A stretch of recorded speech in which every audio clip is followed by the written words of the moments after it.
Already. God, aka Mr. Bilistic, what's happening? What's going on? Man, I've been meaning to get to you. My bad it took so long because I done been suggested on numerous occasions to come over here and get ballistic, man. So here we are. Better late than never. Man, how your day going, bro? Going good now, man. Doing what I love. Man, that's living the dream, bro. For the people who don't know, we don't know who that could be, but for the people who don't know, give us the rundown. That's what I say, man. Tell them who you are, where you from. I am Bilistic. I've been doing music since I put out my first album in 1998, underground albums. Had a group called Tri-State Click. Shout out Mylan Brim and Swoop. We put out 7 underground albums, and then I put out my first nationwide album, Oppressed No Longer, in 1999. We had distribution through Best Buy. It was in every Best Buy, Sam Goody and Tower Records in the nation. Still selling copies of that album, but I've been doing it ever since. I've dropped at least one album every year since then. We're in 2026, and right now I am chasing a Guinness Book of World Records for the most consecutively released songs by one artist ever. I'm on week 19 right now of doing that. Every song is produced, written, recorded, mixed by me. God, hold on. God damn, let me get through the resume. God damn. Yeah. All right, so before the music, before the studio, before the brand came along, who were you? Where were you from? I mean, we know where you were from, but what kind of household shaped you? So I was raised by a single mom. I had 3 sisters. I was the only male in the house. My mom was married 10 times, so we had a lot of in and out stepdads, abusive stepdads, things like that. I was actually a cowboy up until I moved to Wichita in 7th grade. We lived in Texas. I was raised on country music. Then we moved to Wichita. I went to Truesdale in 7th grade, got introduced to gangs, and everything changed. Everything changed after that.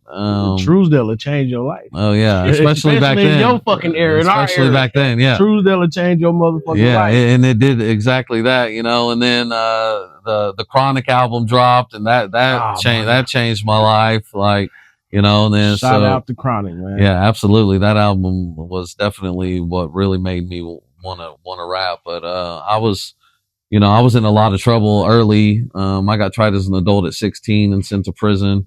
Which is actually where I started really focusing on the music. The first time I ever got paid for writing was in prison. People would give me their breakfast trays to write love poems to their wives. So I was 16 years old writing love poems and getting breakfast trays in commissary, So that's when I first realized, man, I can make money doing this. So. But your family was actually rooted in music because of, the country thing you was telling me. Yeah. I mean, my mom loved music. She listened to a lot of country, a lot of Madonna, a lot of Madonna. Michael Jackson, he was always my idol. So yeah, my mom definitely always had music playing in the house. So another question, you are a father. What did fatherhood teach you that the streets couldn't teach you? Really how to be a man for real. The streets teach you how to be one type of man, and a lot of that is not really the truth about what being a man is. You don't realize what truly being a man is until you have to take care of somebody else that's incapable of taking care of themselves. I had my son early on. I was 20 years old. Shout out Damian Styles. He's now a rock star. I'm sure you know who he is. If not, go check out Damian Styles. I had him when I was 20, and it definitely changed my life. But to be honest, having a daughter changed me way more. What is it about that, bro? Like for men, because I tried to explain this to my nephew the other day. You know what I'm saying? I said, he was like, yeah, man, the boys always, the boys get it worse than the girls. I said, man, but you're a guy, bro. You don't have a daughter. You're like 19. You don't have a kid. So I don't think you're going to understand. If you give any young people that don't understand a brief thing from Bilistic, why is your daughter treated like why would having a daughter kind of change you a little bit? So I had to learn to be soft. I had to soften myself, you know, because when she was younger, I literally didn't have to say anything. I'd just look at her wrong, she'd start crying, Right. and and then I feel bad. And so definitely you learn to have more patience. You learn to look at things from a different side, you know, because we, speaking of the chronic, we grew up with bitches ain't shit but hoes and tricks, you know. So but then you have a daughter and that definitely changes. So yeah, having a daughter definitely made me grow up a whole lot more. Bitches ain't shit but hoes and tricks. Classic. So I just found out, man, you the same age. So I know you was running around here in the same era. All these things we went through, the chronic, you know, who was your favorite artist back then dropping? Because for me, I was going with Death Row. Oh yeah, Death Row. Speaking, Truesdale. We started a gang in Truesdale called Death Row. Back then, the gangs was named after cereals. You know, they had Fruity Pebbles, the Wheaties. Fucking, we was Death Row. But I mean, my favorite artist back then and still now, is Tupac, Big Pun. You know, Big Pun was like really who taught me how to rap. Tupac taught me how to have that energy and that rawness, and political and worldly like views. But like Big Pun taught me how to really like put words together, rhyme schemes together that nobody else was doing. Because I mean, if you really listen to Pun, man, his rhyme schemes were crazy. Pun was hard. Yeah. What the fuck?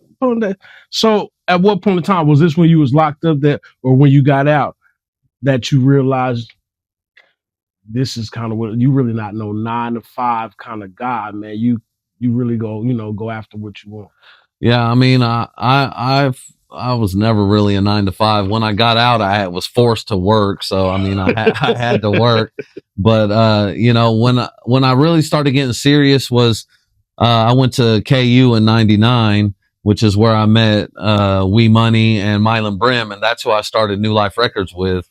So I met, we stayed in the dorm room in Ellsworth, and I walked in one day and I heard somebody playing the piano and singing, and I was like, "Who the hell is that?" And I went down and it was this dude Mylan. So I sat there and just listened to him.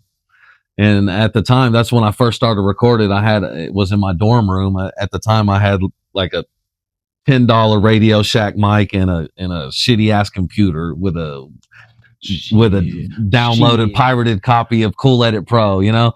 But I hit him up. I waited for him to get done singing. I was like, "Man, you want to come up to my room?" We went up to the room and we started recording. We recorded this song called Love Story. That was for my very first album called Brain Blocked back in the day. Shout out Mylan Brim, Wee Money, New Life, you know. Now, but tell me this: when you had that little setup, when you dropped them little tracks, so I bet you felt like you was the fucking hottest. Hell I don't give a fuck how raggedy it sound. When we dropped shit, I don't give a fuck. We felt like stars. Well, yeah, back then it was fun. That's when it was fun. The excitement, it was a lot. You hear your own voice for the first time, then you do an ad lib, and you say, "Oh shit, I'm about to really make it." Hell yeah! So the first spark. When did you know music wasn't just something you liked, but something you was called to do? First time I ever performed, I knew that is what I was meant to do. Because first time I ever performed, I actually, so I had a show, a song called All Day Long was the first time I was ever on the radio. And back then we had the Battle of the Fresh Jams, on 93.9. And I retired, I retired as champion. So Greg, the Hitman, gave me my first opportunity. He put me on the show out at the Kansas Coliseum back in the day. Mm-hmm. It was a Nelly show, and I opened up for Nelly at the Coliseum, and that turned into me going on tour with them, and like that's what started it all. And I knew the first time when I was on stage looking down at thousands of people. Your hair stood up. Man, best high in the world, and I've been chasing that high ever since. What? I don't know if is you in the view of that camera or not. Here, go sit over there. You can sit over there. We unscripted at where we at, So check it out. shout out Greg Hitman. You know, we hear Hitman going through some things right now, man. So I always want to make sure I send my prayers out to Hitman. Yep. And shit, he helped spark a town legend. You know what I mean? So was the very first song you ever what was the very first song you ever recorded or produced? So the very first song I ever recorded was the PLB anthem, and it was to a Ant Banks instrumental. You know, that back in the day we used to go to the record stores and buy singles because they had the instrumentals on them. You know, like they never know. You couldn't just go download they beats. Never know. So you know, I that was the first song I ever wrote was to an Ant Banks instrumental, and it was like. Hold on, I'm gonna ask. No, but before I ask, I'm gonna tell the audience, man. They like you said, we used to have to go to the store and buy tapes, and they had the instrumental. They will never understand the struggle. They will never understand what you really had to grit and grind to really get heard or do anything with it. Yeah. But okay, so the first song, honestly, was it trash? Fuck yeah, it was trash. I thought it was hard back then, but I go back and listen to my old shit now. I'm like, oh my God, that was whack.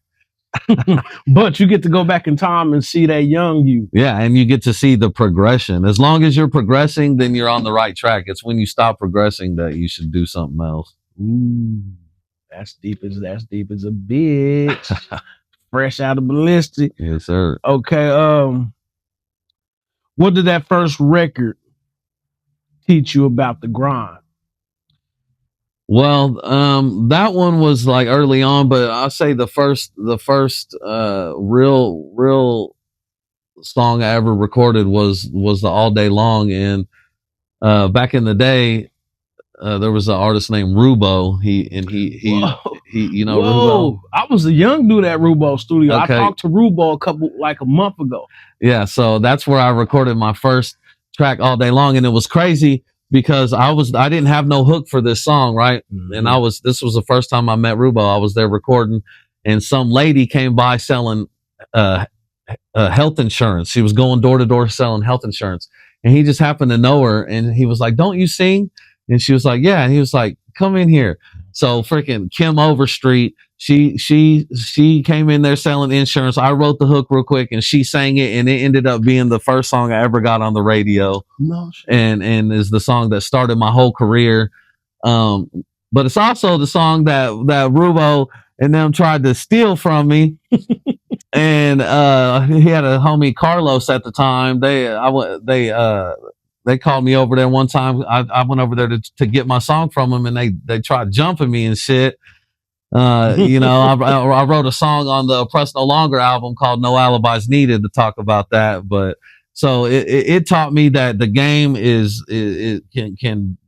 full of highs and full of lows, man. Mm-hmm. It can make you feel amazing, and it can make you feel betrayed all in the same day. So it's definitely not for the weak. And oh man, so you got to be real careful. So I'm gonna talk about a leap of faith. At what point did you take a real risk when you knew failure could be a possibility? You opened up Nlr Studios, and I'm sure that you put, you know, shit, when you start investing in yourself to that extent, the way that you got it set up, man, looking back ain't an option. You know, a lot of times. So at what point did you feel you was ready to take that risk? Did you have a steady job and walked away from it? Yeah, so music has always been number one to me. I've had several steady jobs that I quit because of music. And you know, it was back in 2005, I believe. Yeah, about 2005, when I really was like, I gotta do it full time. Like, I know I can do it, because I always had a studio in my house, you know, so I always recorded and produced artists, but I also worked a job, right? You know, but I'm just not, I've never been a 9-to-5er. So, you know, when you're in a relationship, you know, females they need that comfortability. So, yeah, security. So I had to do that. But once me and my son's wife split up, I mean, me and my son's mom split up. Uh-huh.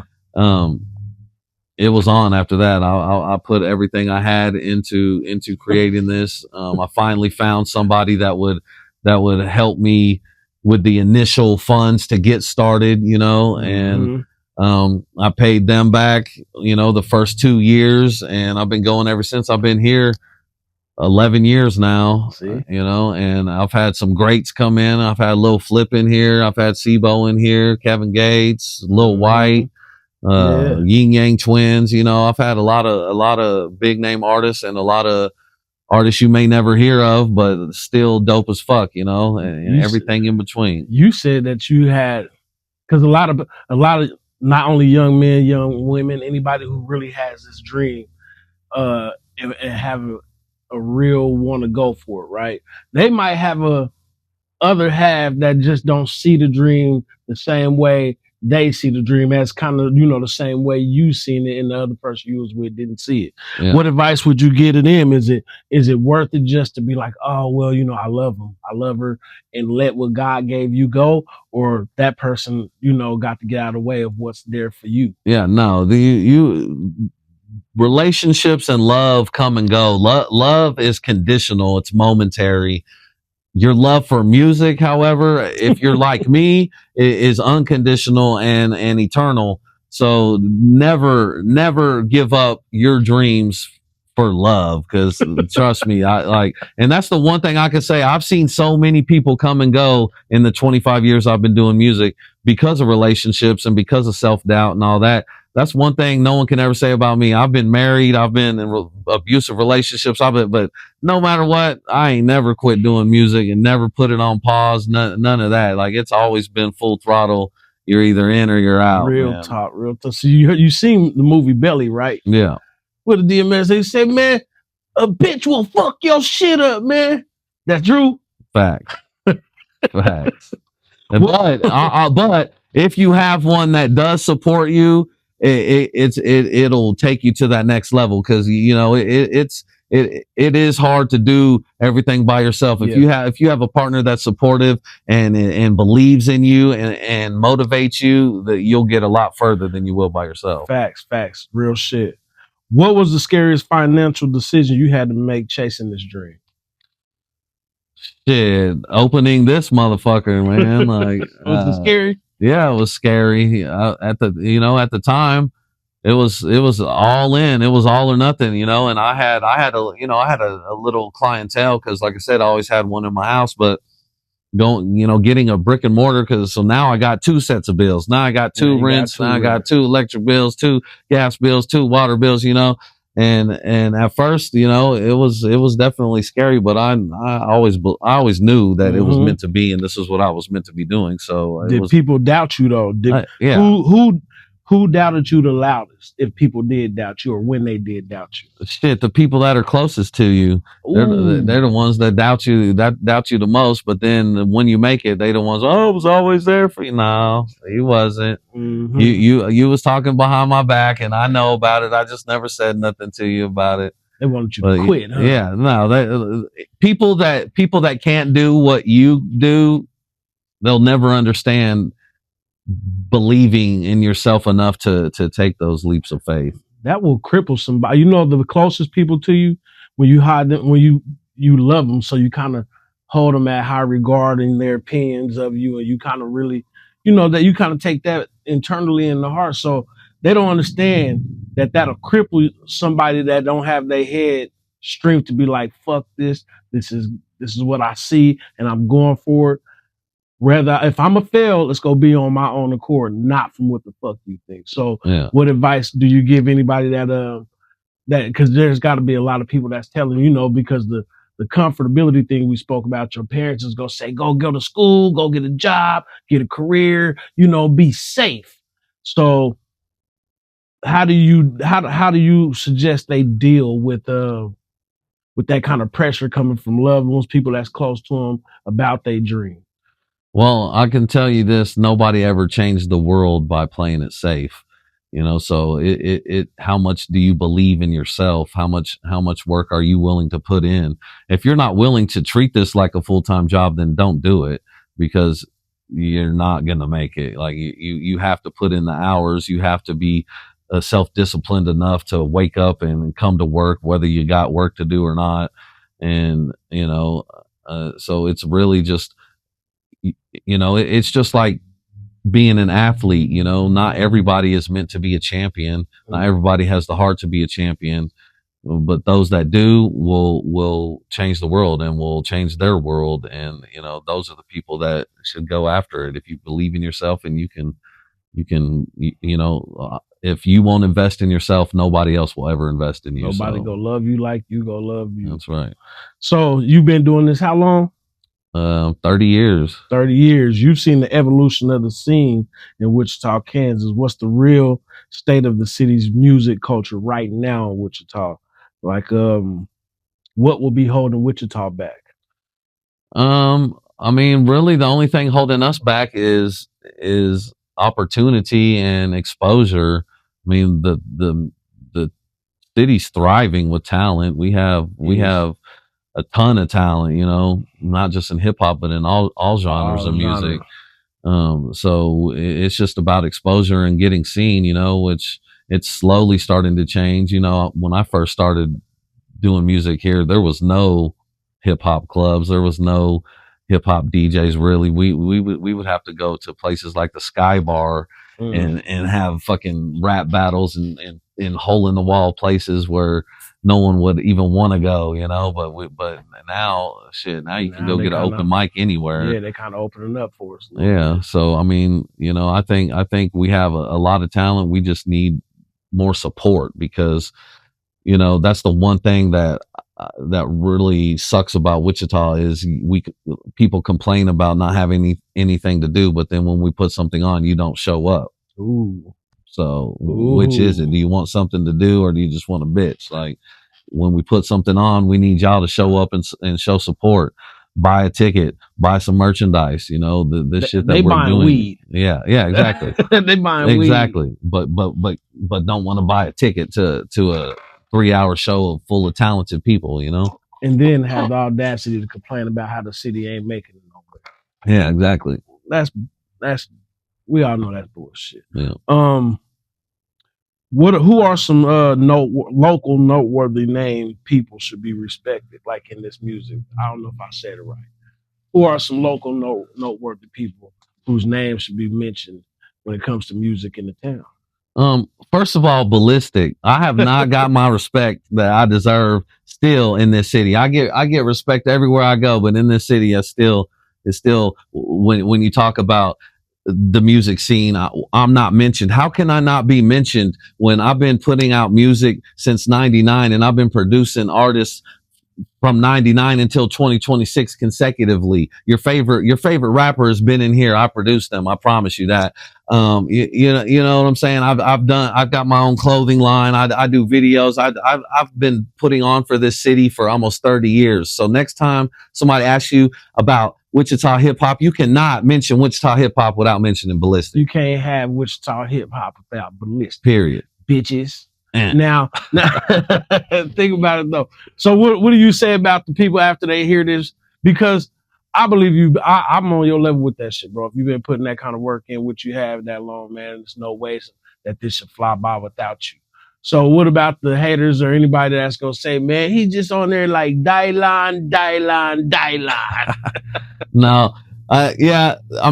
You can think what you want, but there are a ton of noteworthy artists, and I would hate to mention some and not mention others. So, I'm going to leave that alone. They know who they are, but there's a lot of talent in this city in all genres of music and all genres of art. And, Wichita has a lot to offer. I'm not taking that away from anybody, but I'm saying I deserve my respect too. So I agree, bro. In the city, is it unity or ego that runs the city? It's definitely ego, but it seems like times are changing and people in unity is starting to be more present than it ever has been. People are as we're getting older, when you're younger, you're in your braggadocious stage and your egotistical stage. But as you get older, you start to realize what's really important, and unity is definitely important if we want to get somewhere. we got to come together. So I feel like it's definitely changing and becoming more of a unified city. So keep going. That. So you worked with names like Migos, Lil Jon, Twister. What does it really take to operate on that level? It takes patience for sure. Patience. It takes discipline, and it takes belief, and hard work, man. Like hard work, talent will only get you so far. Hard work and your work ethic is just as important, if not as important.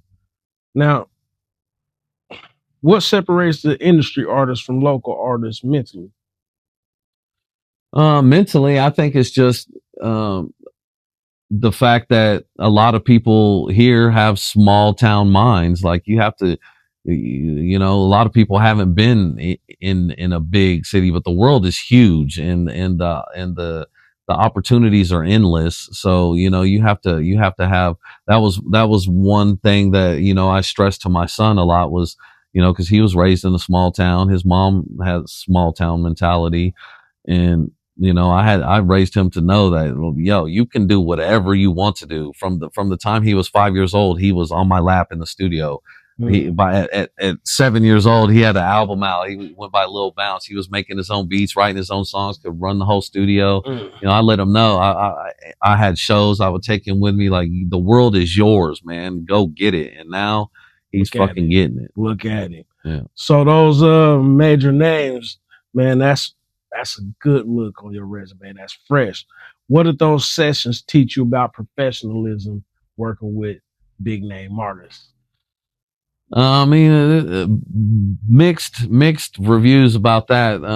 Because on one side, man, like a lot of them were not. What do they say when you meet your hero and you're let down? Like a lot of them were not prepared, we're not professional, we're not like some of them were straight up assholes. Some let the fame go to their head and forgot how to treat people. And so I mean it's good and bad. Some people are able to stay humble and some people aren't, but the word of advice is stay humble. And watch out who you look up for, because people look up to, because like you said, some of these people be assholes. I find it crazy that people that's still in the city, they get starstruck already, and they'll start acting like some kind of way that like they've made it. Instead of, like you said, we could all make a bigger impact if we all just support one another the same way these other cities support their local artists. All them rappers or whatever genre they do, they all bring each other up. Yeah. Wichita don't have that mentality. It's kind of cliquish here. Yeah. And it takes more than the artists. We need the DJ support. We need the radios stations support.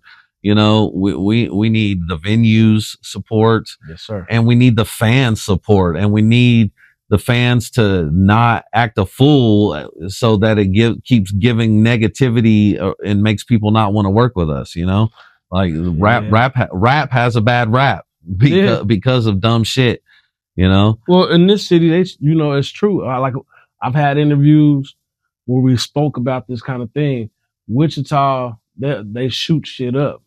You can't go anywhere almost now and really perform and do anything without that motherfucker's getting shot up. Yeah, and that's the sad thing is like, because it's that right there that makes people not come, And how are we supposed to be successful if no one wants to come, Well, you said the radio, man. We got Cadence right now. Yeah. I do like the way that he's kind of flipped the radio station. I can't say he all the way there. Yeah, I believe, they can really, but I don't think it's in his hands. Right. To really spin as much local as he wanted to, because I believe he would. Yeah. Kevin Gates at NLR.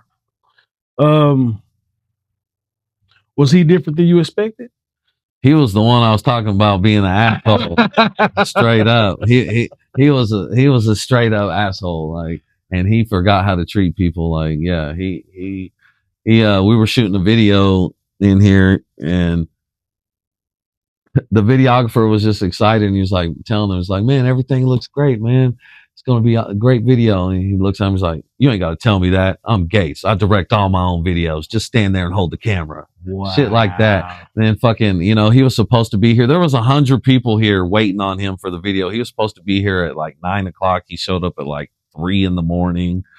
Fucking just asshole. Yeah, just asshole. And then, but you know, you can kind of sniff some of that out from watching kind of how he moved. But then, you know, he has these other, no, fuck that. You can kind of sniff the shit out from how he acts on tape. Yeah. Did that visit shift your credibility in the city, given that, you know, he did come to NLR?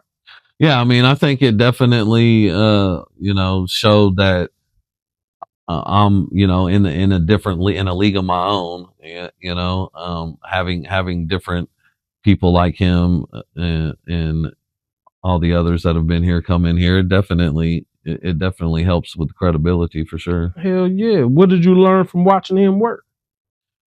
I just learned that really, no matter who you are, no matter how good you are or how not good you are, there's always going to be people that like you, and there's always going to be people that don't like you. So just focus on being you, and let the people that do like you, you know, be there. Like Dr. Seuss said, those that mind don't matter, and those that matter don't mind, you know? Ooh, find your fucking people. Exactly. Simple as that. You said you was touring. You did major performances. You toured and performed alongside big artists. What's the biggest misconception about touring life? That it's just all glitz and glamour and fun, and you know, it is that, but it's also tiring. It's also getting no sleep, freaking taking a shower in a freaking RV. Yeah, anywhere you can, just to, you know, it's a lot of work. It you know, causes depression because you're, you know, your highs and then your lows are crazy. You know, when you're on stage, it's like the best high in the world, and then when you're alone at night, it's like, you know, it's just low lows and high highs, and it's a roller coaster, man. So you can see the TV shows or the documentaries about people, and you can halfway from a really close perspective kind of understand what they go through, being that you. Oh yeah, we're living parallel lives. Theirs just may be on a larger scale, but we're living the same exact lives. And to be honest, any hip hop documentary I've watched in the last 20 years, like I've been with all those people, you know, that are in the documentaries. I've done songs with all of them. I've been on stage with all of them. I've been in the studio with all of them. So yeah, I mean, you know, there's a lot of things that I've done in my career that people have no idea about, because a lot of the huge things I was doing was back before there was a YouTube or there was digital fucking cameras on your phone and shit. So, you know, I was out there before the internet was out there. We were selling shit out the trunk. Better put some respect on it. Putting in real footwork. Better put some respect on it, yeah, motherfucker. Damn right. What was your most unforgettable performance? That would probably be the one of two, either the MTV Spring Break. So I performed on MTV Spring Break 2006 in Panama City Beach, Florida. We performed on the beach, and we also performed in Club La Vila, which is the largest club in the United States. And I mean, it was a time in your life. Yeah, it was definitely the time of my life, you know. And then when I got off stage, I had people like Chuck Liddell coming up to me and wanting to kick it with me, you know. So I mean, but for me, the most memorable performance was after the Mike Tyson Lennox Lewis fight. Jamie Foxx had an after party for all the celebrities, and we were invited. We're literally the only non-famous people there, but Kid Capri was the DJ. And he spun my record, and he fucking told me I was the truth, and fucking like that was that's a high. That was the moment for me where I was like, okay, man, like being in that environment, man. What is What is that crowd like when you're around the? It's insane. I mean, everybody that was anybody was there.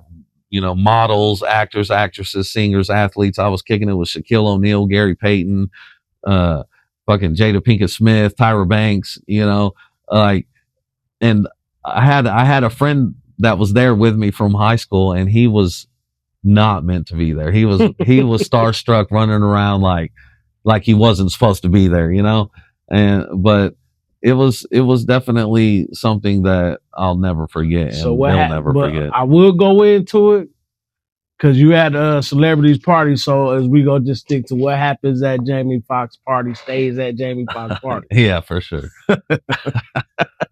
What what did the role teach you about discipline? The road. Yes, sir. Oh, it shit. Yeah, I seen a lot of people that didn't have discipline lose their lives, ruin their lives, you know, make bad decisions. I've been around drugs and alcohol my whole life, but I've never been into them. You know, I smoke weed, and I drink every now and then, but you know, a lot of people on the road are into a lot harder things, and it eventually will take its toll on you, no matter who you are. And in my opinion, nothing positive will come out of it. So, you know, I always stay focused on the music and being grounded. And the fact that I've been a father so young, since I was 20, also helped, you know, because kind of kept you grounded a little bit. Yeah. You know, my drug was always women. That was my one vice that I think that's every dude's vice. Right? Yeah. And well, we just go, hey, look, we're gonna stop. Yeah. I see what we're doing. I see what we're doing. I can't even talk. Wow, because I brought my old lady with me, so I've been an angel this whole time. Yeah, me too. Yeah. So MTV, man, back in the day, what did it take for you to get that opportunity, man? What kind of work you put in to get that shit? It was, you know, back in the day, I was sending demos to any and everybody, you know, and until a couple of my songs got ripped off. We won't talk about that right now, but they've been stealing from your ass for a while now. Yeah. I was doing all kinds of things, you know, like literally in the post office every day, mailing out stuff to different people. I was accepted to MTV's. They used to have the battles on Fridays to that. And then how it came about was my DJ, We Money, met DJ Legacy, who was a MTV DJ and a DJ for Sony, and he hired him to come down and spin at one of my shows in Lawrence. And we built a relationship then. And then DJ Legacy got the call to DJ the spring break, and he brought us along with him. He put out an album that was Atlanta to Wichita, because he's from Atlanta, so it had a bunch of his artists from Atlanta, and then us from the Midwest on there, and put out a mixtape that, and we took it on the road, and that's how that came about. Okay, shit, man, you do got a little history down there, man. They got to start acting according. Okay, sure. So did that exposure kind of change your trajectory of, like, you know, kind of got you where you are today? I would say, I guess. Yeah, it definitely, you know, showed not only myself, but tons of other people that we could do it. We could get out of Wichita. We could be from Wichita and do major things like that. You know, that was back in 2006. So, you know, that's a real motivating factor for a lot of people that is from here, especially for many youngsters that got that small town thinking, like you said, where they just see it as those people that we see out there that's really living that kind of life as that life is untouchable. Right. So to see you go and do these things, like, yeah, it's reachable. Yeah, it's touchable. Yeah. And now now you can reach somebody in the other country by sending them an email. You know what I'm saying? We didn't have that shit back then. No, so it's even easier now. So you're an actor, huh? You do some acting? Yeah, I've been in a couple movies. Okay, let's go there. So you stepped into acting. You appeared in was it a Brave film? Yeah. Okay. I was in Was it Unsurety? Unsurety. Never. Yeah. What made you explore that? You know, that lane right there, man. Acting. Well, I've you know I've been doing music videos for 25 years, and that's basically acting. So I like that side of it. And me and Brave always been cool. And he was, this was when he was first really starting to do the movie thing. He's done a lot of movies since then. Shout out Brave. Yeah, for sure. But yeah, he hit me up, and basically, if you see the movie, I just play myself. I was a MMA fighter and a boxer my whole life, and that's where the name Bilistic came from. That was my fighter name. First, my boxing robe around here somewhere, but I play myself. I'm a boxer, Mr. Bilistic, and me and Essie Trill get in the ring. That was you that slid Trill? Yeah. What up, Trill? Yeah.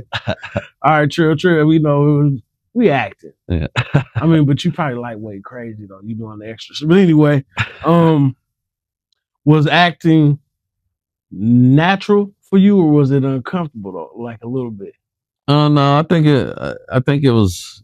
I mean, obviously it's a little bit uncomfortable, but the fact that I was basically just playing myself made it much easier. Like, if I was meant to act as being somebody I'm really not, that would be a lot more uncomfortable and harder, I'm sure. But you, like you said, you've been doing video work and shooting videos and then that shit. So did it change? Did the acting kind of change how you approach your music performances? Was it like maybe you can make it more theatrical because this is entertainment? Yeah, I mean, it definitely showed me more, more importance on, angles and editing and things like that. So, I mean, it definitely, I believe, elevated my ideas and my editing and things when it comes to movies and videos. Yeah. Would you pursue more film work seriously? Yeah, I've been focusing more on the video side of things, because I shoot and edit videos here as well. And, lately, I've been producing music for so long, I'm getting kind of burnt out. So I've been focusing more on the video side of things and then producing other people's music, and yeah, I enjoy it a lot, actually. Yeah, man. Fatherhood and legacy. Your son, he signed a major record deal. That's a generational impact. So, in what other ways did you influence that? Influence him? We already kind of know how you influenced him. Like, you've been having him going crazy in the studio for a while. Yeah. So you kind of guided him. Do seeing him win hit different than your own success? Yeah, absolutely. It's the one person you don't mind when people are like, "Oh, he's better than you." Yeah. Oh, he's doing bigger shit than you. Like, yeah, cool. Yeah. And I helped that happen. So that's how it's supposed to be. We go through what we go through so that they don't have to go through it. We go through what we go through so that we can guide them to take a shorter route than the scenic route we had to take, Parenthood, father, yeah, guidance. So it's definitely a blessing and a huge, a huge blessing to see him doing what he's doing now. It makes my heart extremely happy. That's what's up, man. But is the pressure heavier now? Or is it like, shit, he's about to take this? Because, he's going to take it somewhere and then, you're his dad. Right. Yeah. I mean, I don't feel like I've never really felt pressure. Like, I don't let, the only pressure I feel is my own pressure. I don't let other people's expectations or thoughts influence me at all. So, I'm pretty hard on myself. So it's always been pressure on me. So it's no more, no less. It's steady always. Well, we all know about Nlr in the city, man. We see what you put together. So we know that you got a business mind. You're not just music. You've launched a clothing line and you're going for the Guinness Book of World Record. What drives that fucking Bilistic. Like, what makes you like take on these goddamn tasks?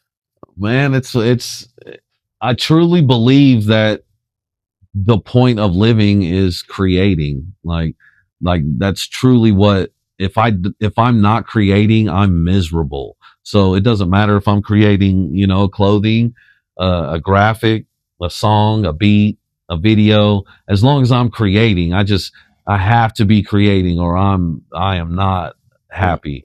So, I'm constantly pushing myself to do new things. I created 2 new genres of music. Back in 2008, I created hippie hop, which was taking classic rock and mixing with hip hop.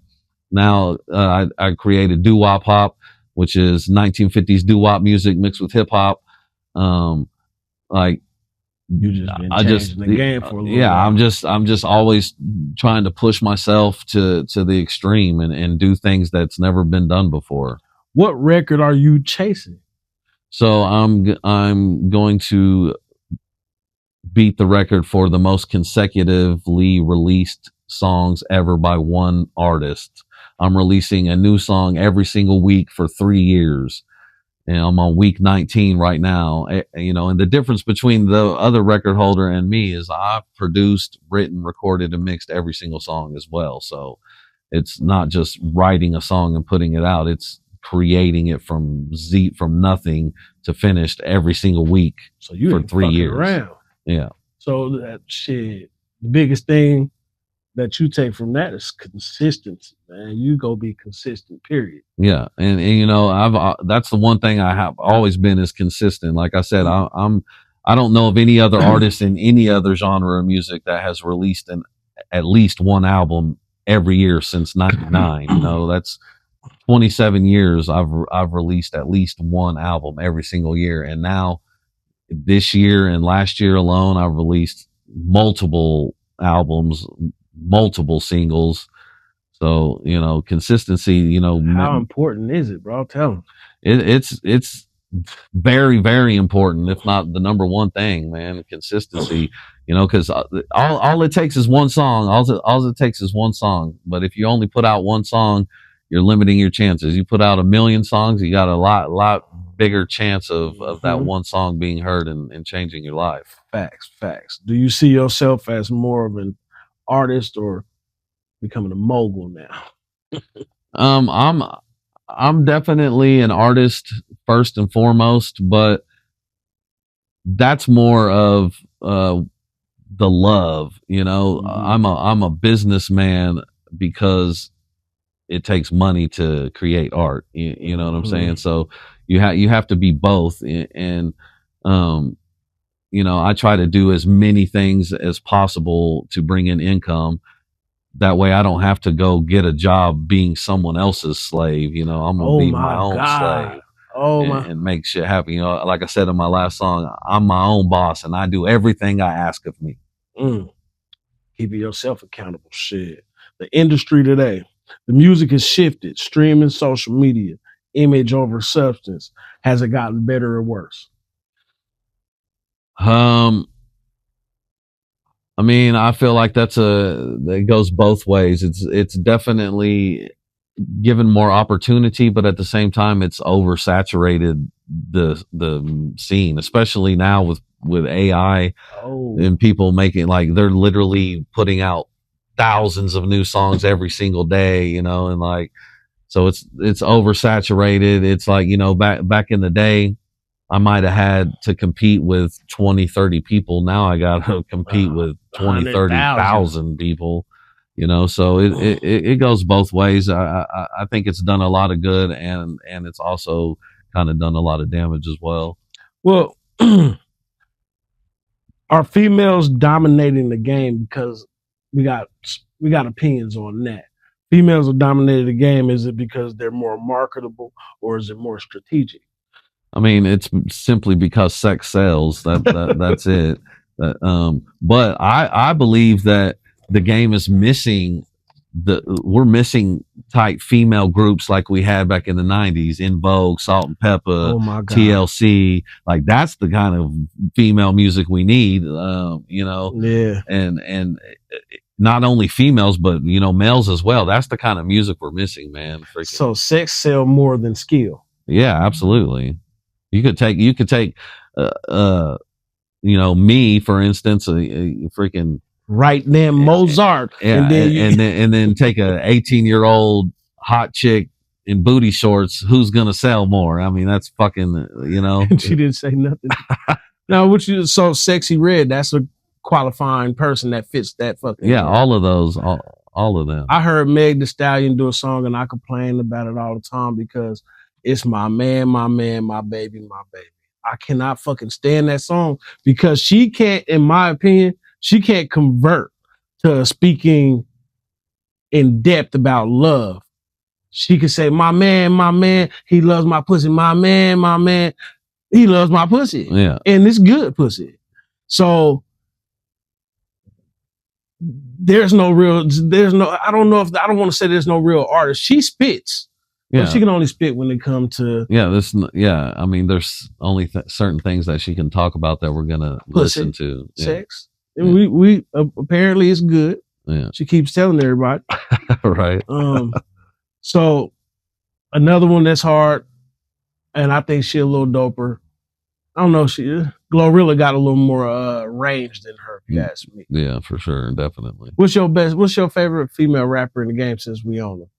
Shit, Da Brat, Mia X. Oh, you don't win. Okay. Rhapsody. Shit, fucking Lauryn Hill. I mean, Lauryn Hill, one of the most epic voices of all time, man. Yeah. We don't get artists today like you were saying, like we got them back then. What do you think about all the artists? What do you think about everybody sounding like everybody else? Because for me, when I'm coming up, if I hear you, I can pick you out with just ear.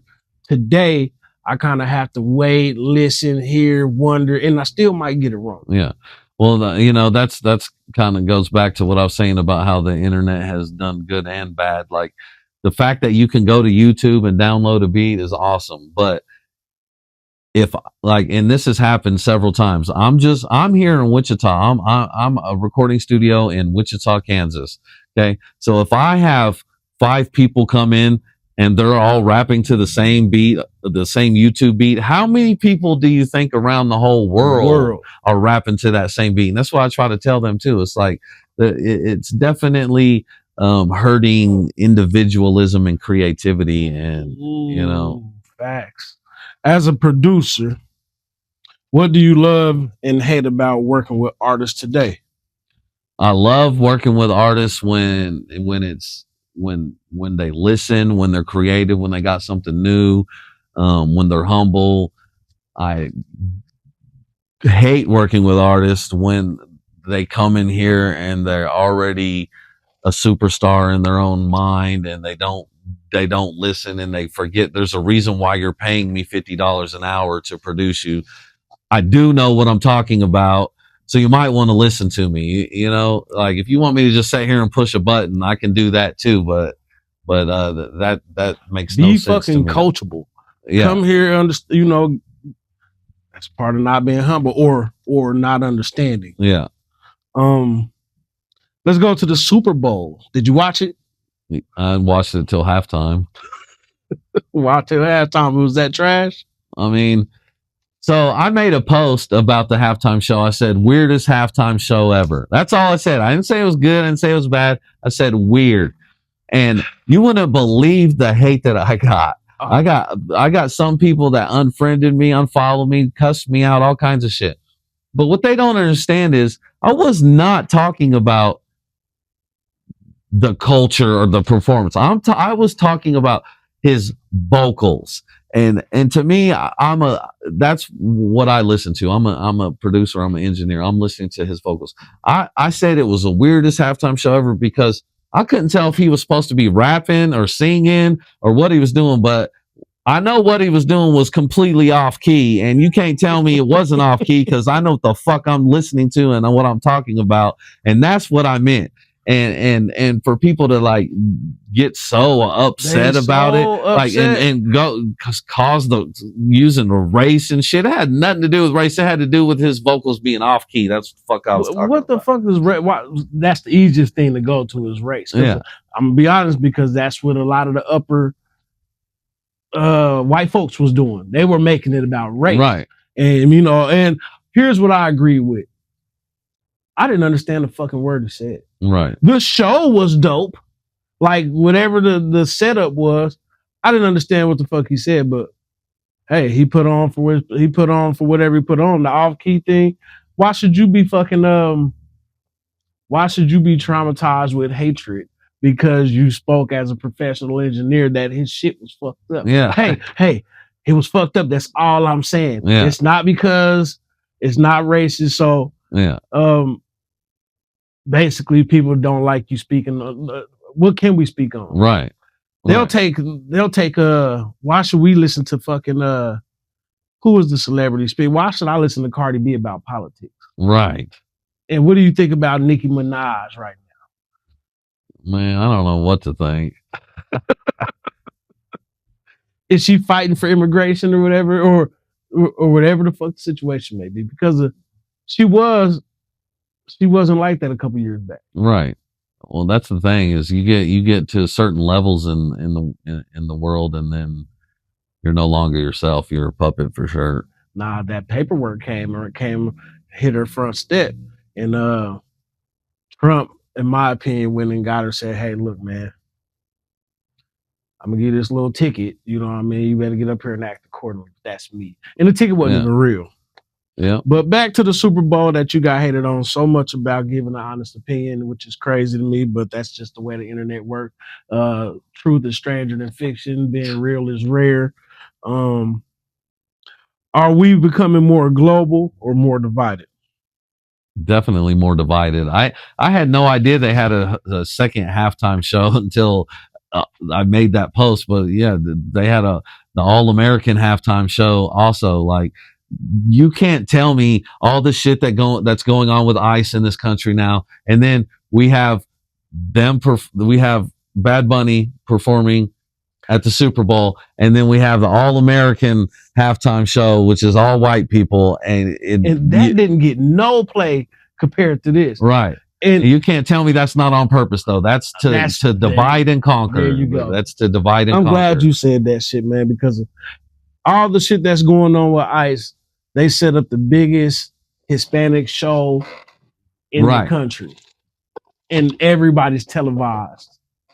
And they're so pissed. If anybody goes and watch the news, they were pissed about it. Yeah. She said, "Well, I think it should. American football is ours. It's an American sport. It should have been did in English as paying respect." They're pissed. Yeah. Do you think hip hop is still leading the culture? Well, you know, I seen that this was the first year in like 16, 17 years or something where hip hop wasn't the number one selling genre of music. So I feel like no, and the reason why is because it's became so commercialized. Like hip hop was so powerful because it wasn't commercialized, and we were rebelling, and we were speaking the truth about what other people didn't want you to say. But now it's all commercialized, and we're talking about what they want us to talk about, and it's not. And anybody can do it. It's not anybody. It's not even, gangster rap was, something kind of you had to stand on back then. Yeah, you had to be about what you talked about. You ain't got to do none of that shit. Now you can be the skinny. What's the skin? It's a real skinny white dude was rapping. He was young. He got pretty famous. Slim something, and then Slim Jesus. Is that his name? Yeah, I think so. Oh man, this dude, he got out there and he got far with that trap rap. Yeah. And then he made a lot of money. He's still accepted. Okay, before I get done, I got another question that actually pisses me off. But let's where does American music stand now in your mind internationally?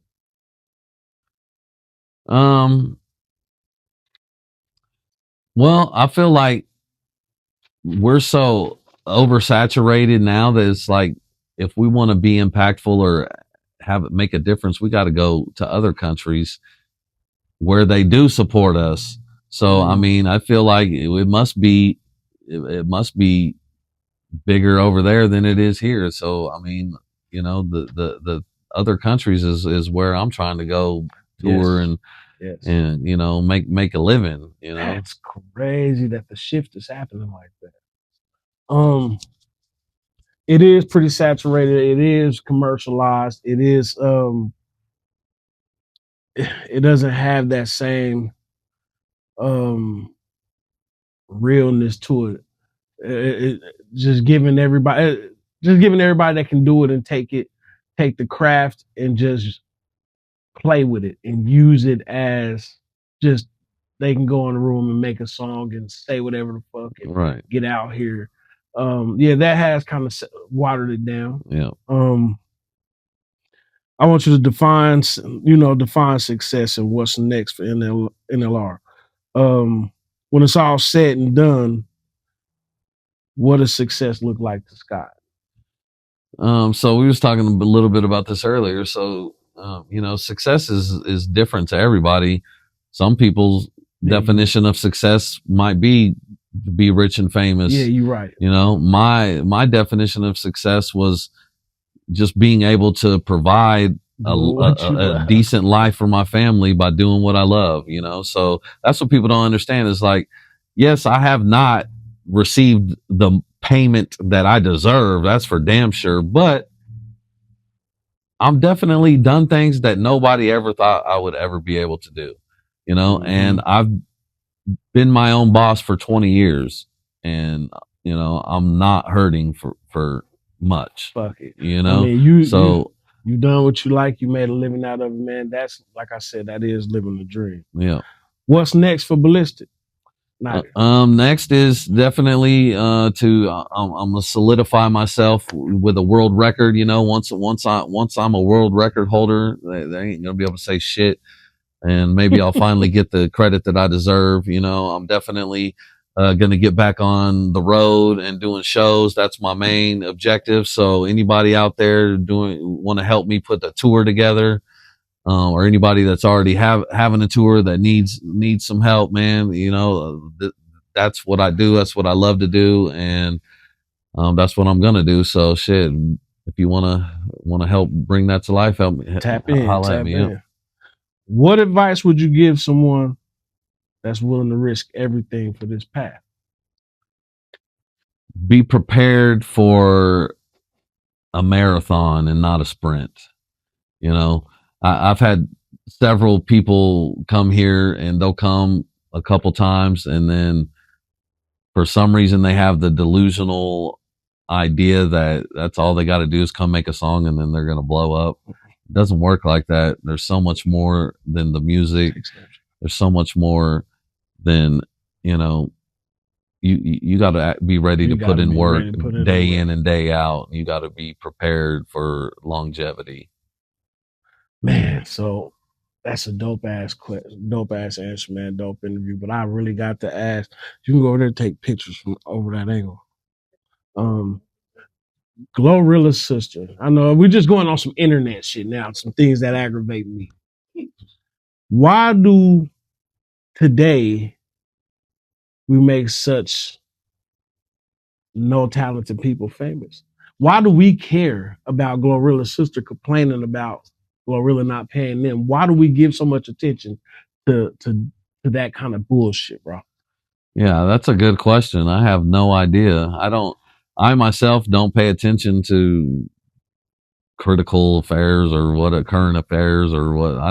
I just, you know, I'm pretty much just locked in the lab with my headphones on, doing my own thing, worried about my circle of people. I don't know why people do that, but it needs to stop. I know that. Like just be famous for nothing. Bro. Yeah, I mean, I think it started with the Kardashians, and it's just been snowball Kim Kardashian, she kind of did some shit to gain, so she deserves a little attention. Yeah, but the rest of it, I just don't understand it. You, like you said earlier, you put in all these years, and you don't feel like you got proper due respect. Right. But the 17-year-old to pop out and get on the microphone, spit a flow, and go international in 2 weeks. Right. with no, I'm talking flat out elevator. Yeah. So they're weeding the greats. But one thing that our generation have is we have patience, resilience. We know the foundation. Yeah. So the fall from way up there is going to be a long way for anybody who hadn't had to set them pegs up to make sure they can, reach their level properly. Absolutely. Tell us anything, man, that nobody knows about Bilistic that we should know. Just know that I'm, it's a misconception that the only people that talk negatively about me are the people that don't know me. You know what I'm saying? It's their own misconception and their own judgments of me. But the truth be told, I'm here to help anybody that wants help. I have a lot of knowledge. I have a lot of experience, and I love helping people like achieve their goals and achieve their dreams. So, anybody out there that wants to achieve some dreams, man, hit me up. I'm down to help that happen. And drop the contact info or how they reach out to you. And you just hit me up at Nlr Studios at gmail.com, or you can look up Nlr Studios. It's everything's there. The 316-425-6882 or bilisticmusic.com. Now make sure, I got 3 main websites I want to shout out. Bilisticmusic.com. Bilistic is BILISTIC. Then my clothing brand is bilisticdesigns.com. And then also dowophop.com. Go check that out. Especially people my age and older, you're really going to like the doo-wop hop music. It's something nostalgic, but also something brand new. So make sure y'all go check those out. Shout out your son. You want to give him a shout out so people can reach out and go check absolutely. his content? Go look up Damian Styles if you don't know. Dropout Club with a K is his record label. He's independent now, and he's doing the damn thing. So yeah, DamianStyles.com. Go check him out. Man, I really appreciate you giving me this interview, man. Give me a little time to come and get a little more in depth, man, with who Bilistic is and how he got to where he at today, man. You dropped jewels on some people, some young lives that's gonna be able to, if they want to make it, they're gonna be able to pick that up, man, in breadcrumbs and actually put it to use. So you've already given information, man, that they're gonna be able to reach out to you, and I'm sure you'll be able to answer any kind of questions. They go drop comments in the thing, you'll reply to the comments. Absolutely. Man, Nlr, appreciate it.